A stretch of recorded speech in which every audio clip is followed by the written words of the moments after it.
Thank you all for joining us today. Coach Kelly will begin with This an opening meeting is statement. being recorded. All right, and we are ready to go, Coach Kelly, whenever you are. Okay, certainly for me and our team, and certainly our entire staff, we're excited about getting back into a game week situation. We've been off now, obviously, for those that are following us the last few weeks, and preparing our football team to play. It's been a challenge, certainly. Many of you know that we had battled a spike in positivity rates, and we believe that we sit in a very good position right now, and we're preparing our football team for a very challenging opponent in Florida State. As many of you know, Mike Norvell is the new head coach, and have a lot of respect for Mike and what he's accomplished. And again, I've known Mike and followed him, and love what he's been able to do, and certainly at Memphis, but at Arizona State as a coordinator. And in very short order, he'll have Florida State back in a very good position nationally. I thought they did some really good things this past weekend. Again, Florida State is very talented. It's getting to the point where it seems as though they've found their quarterback in Jordan Travis. We'll prepare for a couple of other quarterbacks. We know very well about James Blackman. We've faced him as well, but look like they've gotten some energy from Travis. Outstanding running backs, talented wide receivers, and so we know the challenges that we're going to face with this offense. Again, I think Terry and Wilson, two outstanding wide receivers. All of them are big play kind of players.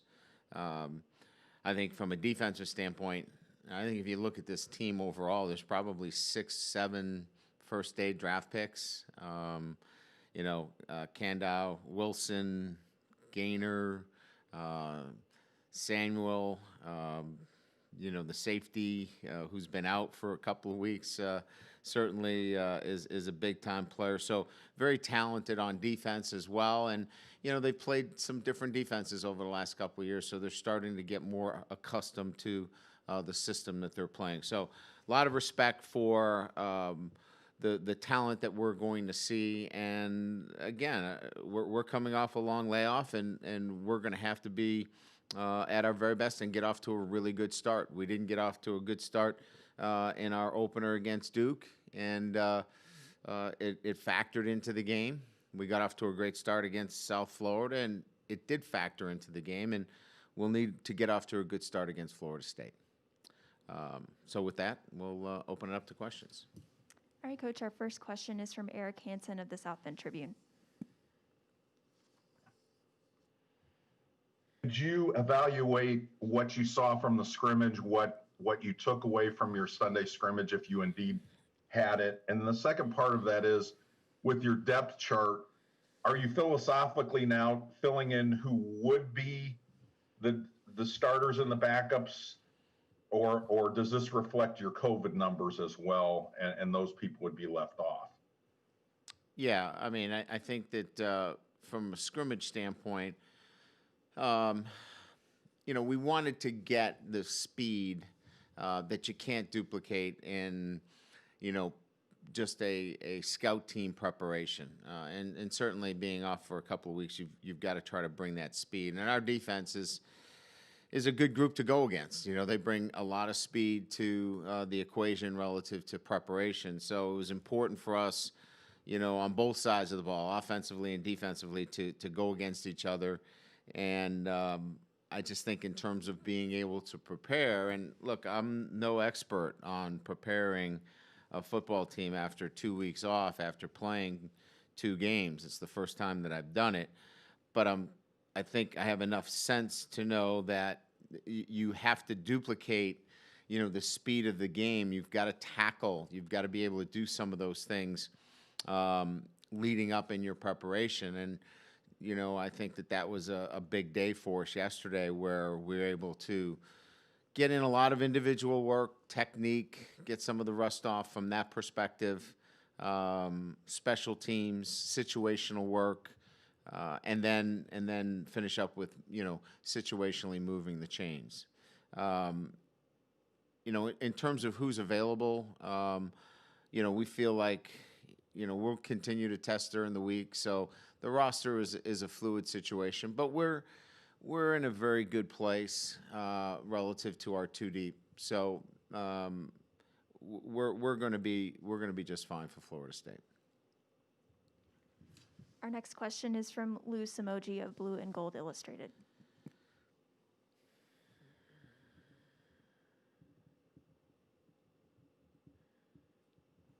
And Lou, I believe you're on mute. Can you hear me now?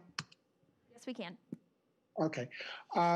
There's been a lot of conversation about Tommy Rees as a first-time coordinator.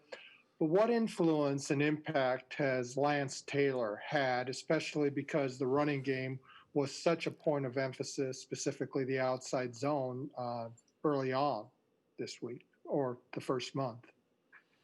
Yeah, so everything is about a collaboration, and Tom is a part of that. Lance certainly, Jeff Quinn, Coach McNulty, and utilizing his experience and time as an offensive coordinator. There's great collaboration, great cohesion. We're running the system that we felt was going to best take advantage of the players that we had. And I think it's just coordinated very, very well. Tom has done a great job of empowering those in the room to get the job done as it relates to the running game. And so,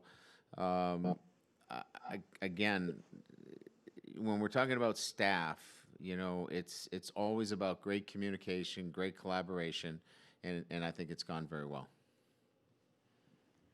Our next question is from Teddy Greenstein.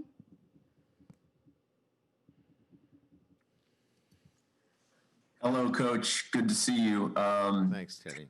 How challenging was, the last week or so, maybe dealing with uncertainties? What all have you learned from the situation? Yeah. What have we learned from the situation? You put in place procedures and protocols for the day-to-day operations, and some of the things that you can't, kind of see happening are victories.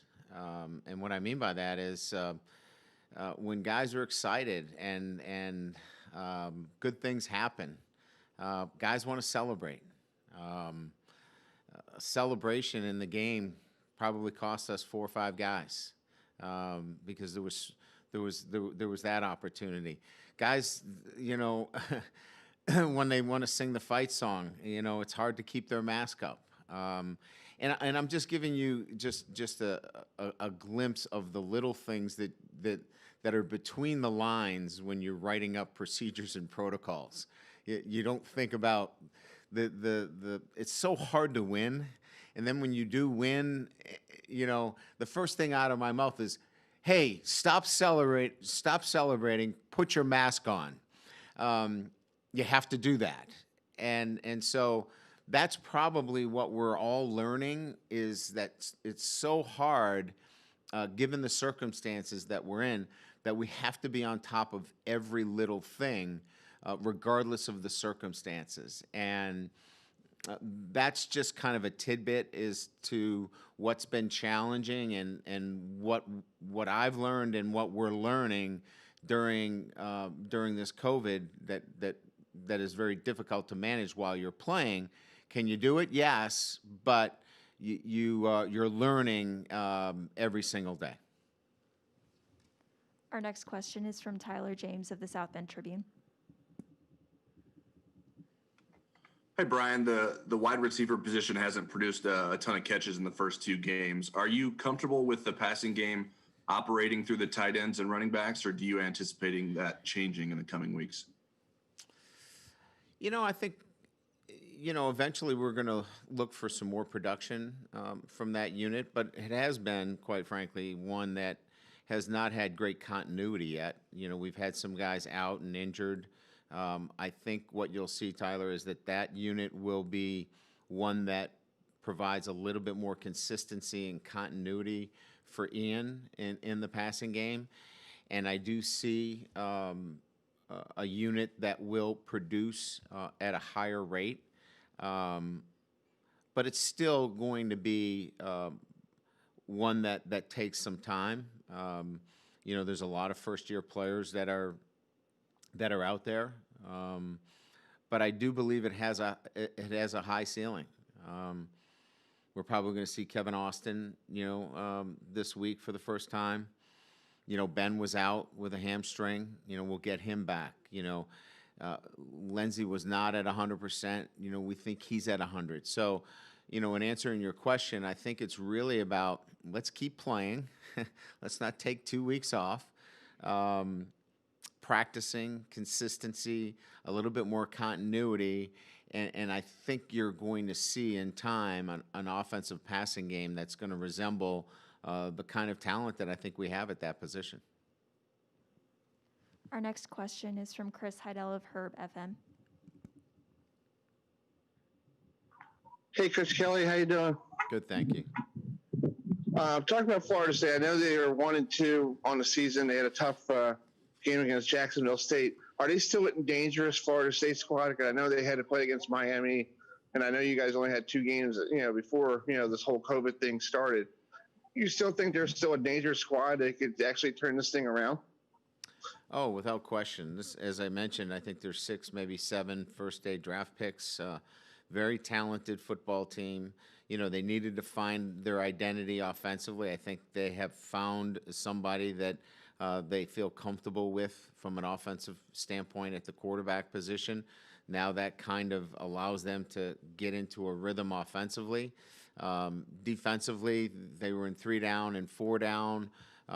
Maybe they have found where they want to be there as well. So, yeah, this is a team that will continue to get better from week to week.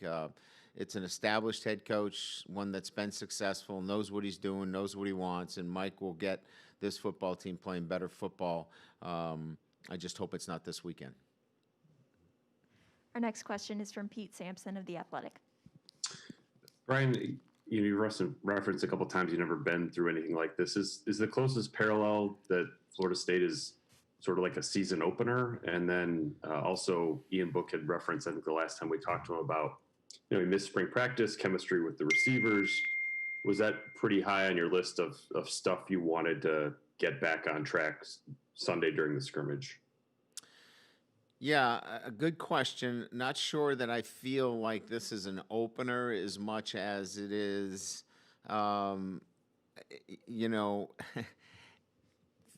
understanding that it's really hard to take 2 weeks off and think that you can just pick it up without a lot of work and a lot of attention to detail.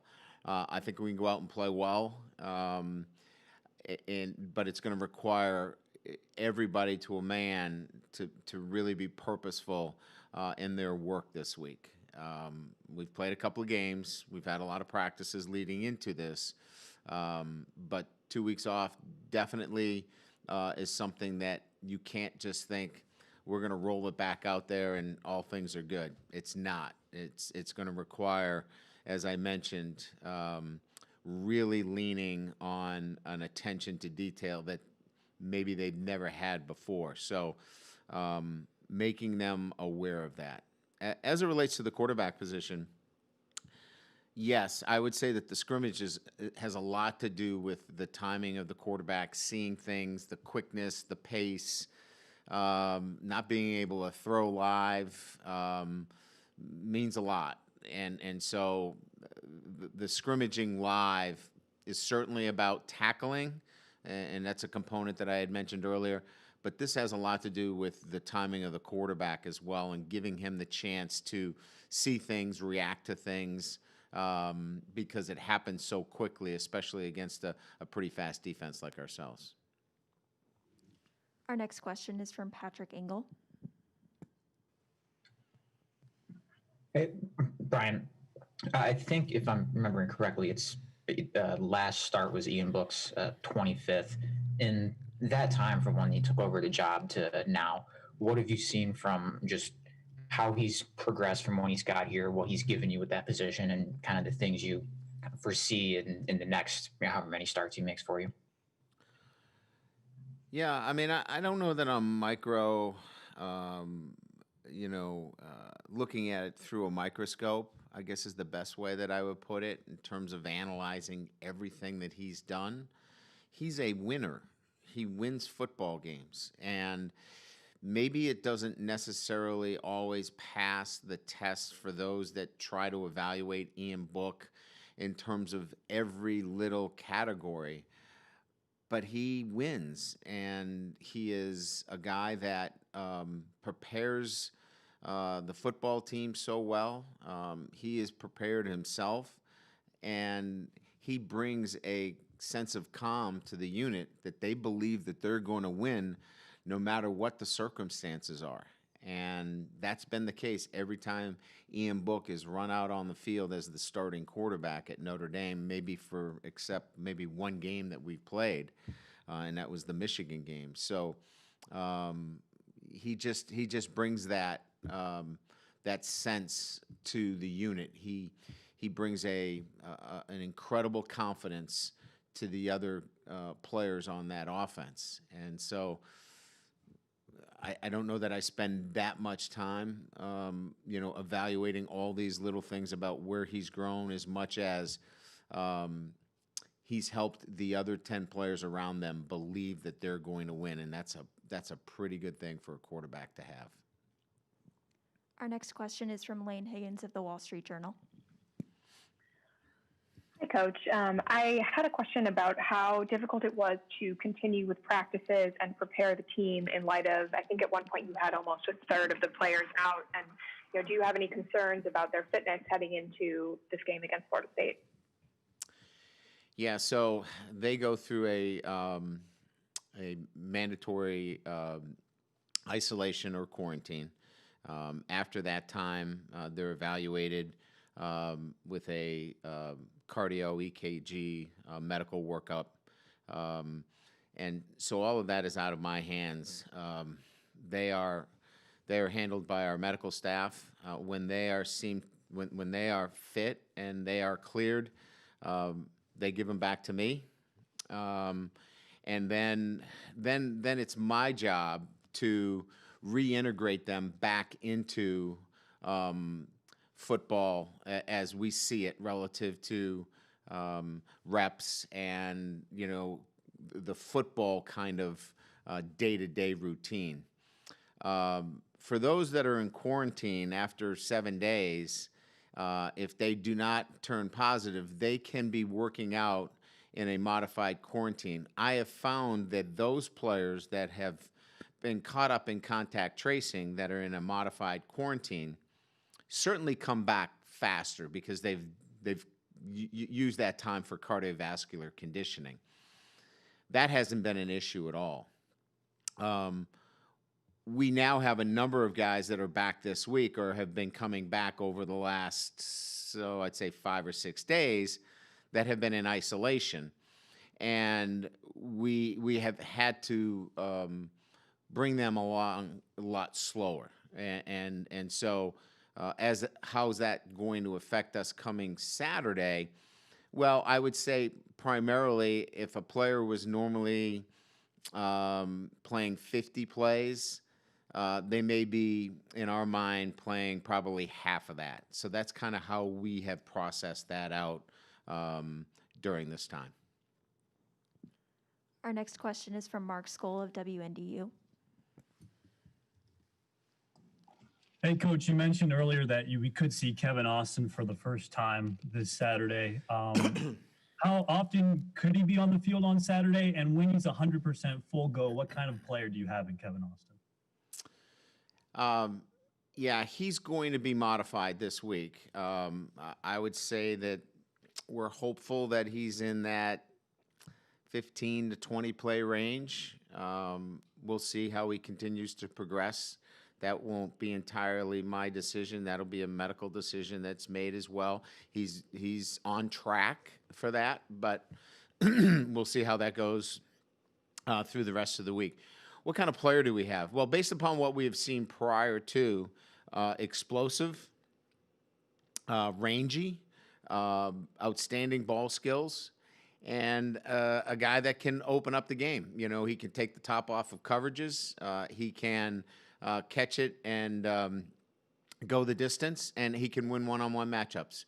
A guy that would be nice to get on the field for us.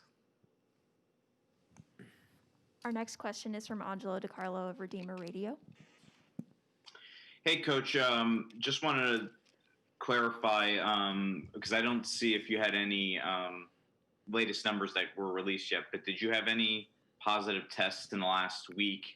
And when you said 4 to 5 guys celebration, you lost a couple guys. Was that a literal thing that actually happened, or was that a hypothetical of what could happen? We will be releasing, we didn't have all of our testing completed. All of the results were not in. I believe Katie will be getting that out a little bit later this afternoon, so they are complete for you. We didn't want to give you incomplete results. So you should be getting that pretty soon. I was referring to a potential situation, not hypothetical. We can't be 100% certain. But when there's celebration and you know, especially after a potential big play or a touchdown, or even in the locker room when guys are excited, and you look back and somebody had turned positive, you wonder about the potential face-to-face spread there. So I think less hypothetical and more about being conscious of that all the time. And that's why we try to learn and take every situation and examine it accordingly. And by the way, congratulations on your impending fatherhood. Excited for you and your wife, and it's going to be fun to see him, boy or girl, here in the South Bend area. Coach, our next question is from Adam Rittenberg. Hey, Brian, I was just wondering, with you guys part of the ACC this year, how you're looking at the conference differently at all, especially these last few weeks when you've had, obviously you guys haven't been playing, how you're viewing even teams that aren't on your schedule or cross tape or any of that stuff.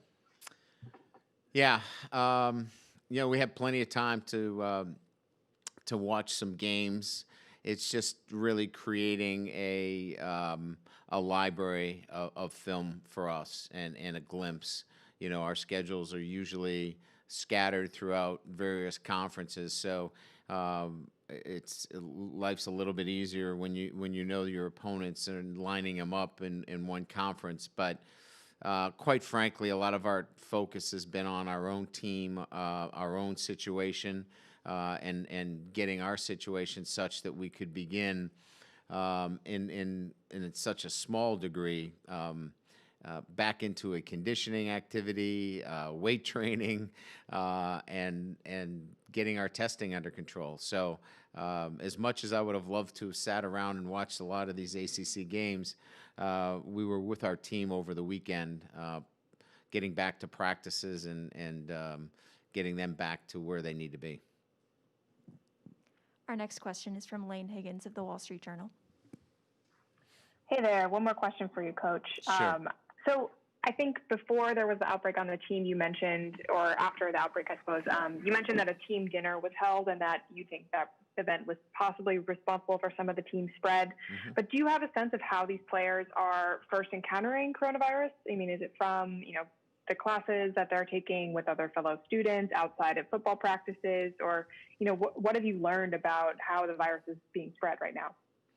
Yeah. So just going back to what I was saying, we were at a team meal, and we feel like while the guys were eating with their masks down, certainly there could have been some spread there. Again, we're not scientists, and it's almost impossible for us to directly link it. We're trying to do the best we can in terms of trying to figure out some safeguards where we can improve our own procedures and protocols. So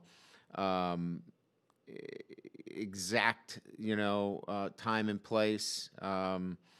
I couldn't give you an exact place that it was at a team meal, but we think it's an educated guess. Where is it coming from? We have young men that are active on campus, that are not just sitting in their dorms.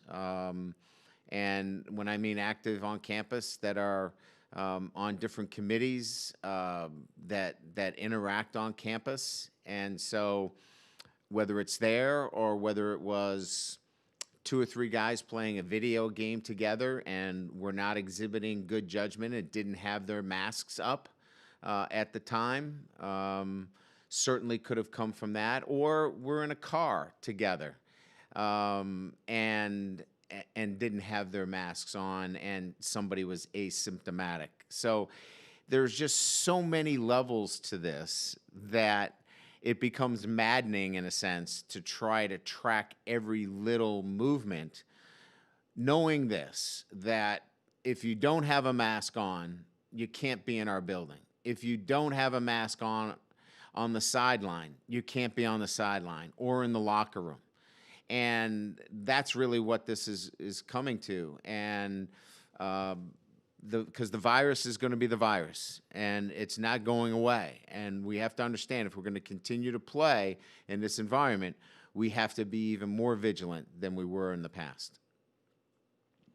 Our next question is from Pete Byrne. Hi, Coach. I've got 2 questions for you. First, I'm just curious how Kyle Hamilton looked in the scrimmage and if he's 100% in your mind.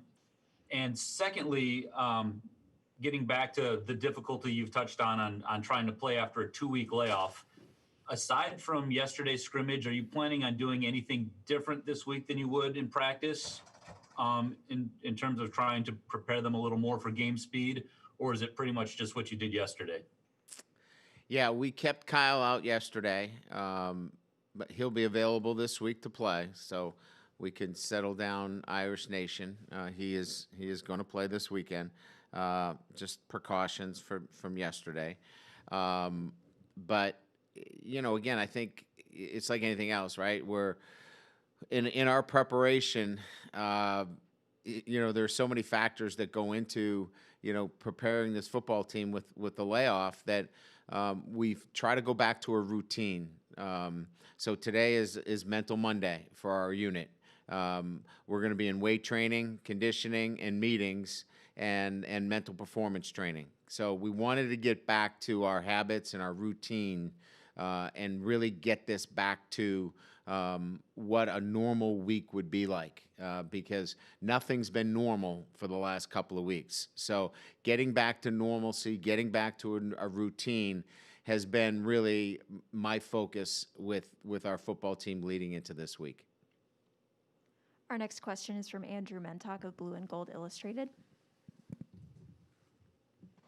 Hey, Coach. Throughout the entire pandemic, whether your COVID-19 numbers were low or obviously you're dealing with an outbreak, you've been very transparent throughout this process. And that's not necessarily the approach every other program is taking, without necessarily commenting on what other programs are doing. Why do you think it's important to be so transparent throughout this process, through the highs and the lows?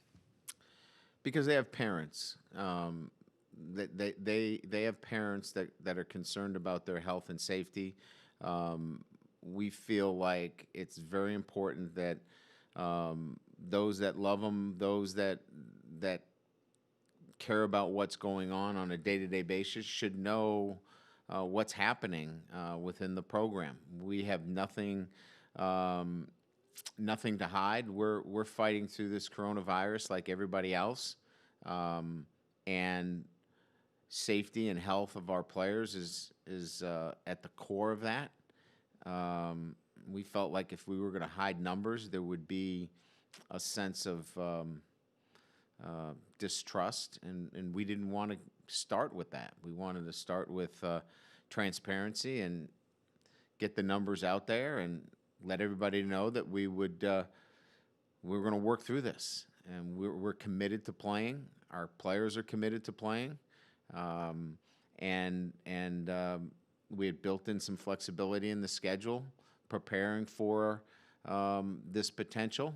We were hoping it didn't get to this, but it did, and that we would overcome this adversity, and that our football team would get through it, which they're doing a great job. I'm so proud of how they've handled themselves, and now they get a chance to prepare for a football game this weekend. So that's been at the forefront of the way we've wanted to do this, whether players were given the option immediately to opt out and not even play, to addressing the numbers. That's just the way we've chosen to do it. And with that, we will wrap it up today, Coach. Thank you very much. Thank you.